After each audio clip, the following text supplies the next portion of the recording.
Across Europe, people are protesting against COVID restrictions.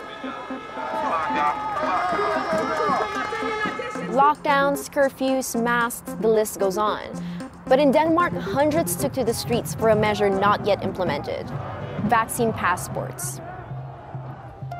After a year of lockdowns and restricted travel, COVID-19 vaccinations have given us light at the end of the tunnel. But mass vaccination won't happen overnight.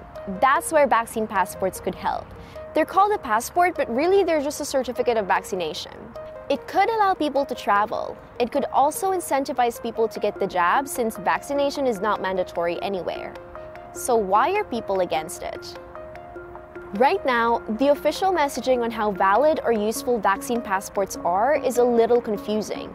The EU supports the introduction of a vaccine passport. It is absolutely necessary if you have been vaccinated to have a certificate. This is a medical necessity. The WHO is supposedly against it, but it will collaborate on a digital vaccination certificate with Estonia.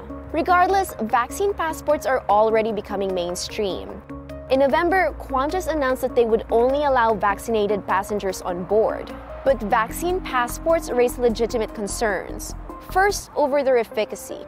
Vaccines prevent COVID, but nothing yet proves that it prevents transmission. That's why the WHO is against vaccine passport.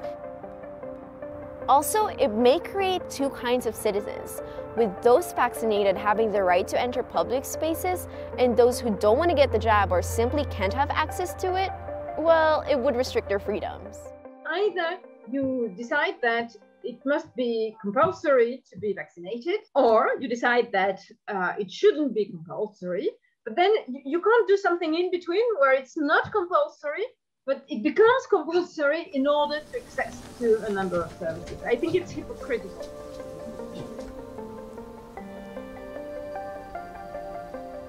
And what about privacy? Some argue that vaccine passports may breach people's personal data. The fundamental challenge is really around health data, and how do you allow people to control and manage their data in a way that maintains their privacy. Whether or not there are ethical concerns, many countries in Europe are considering the introduction of a vaccine passport. But only a tiny proportion of Europeans have received the necessary jabs, and they got it on a priority basis for now.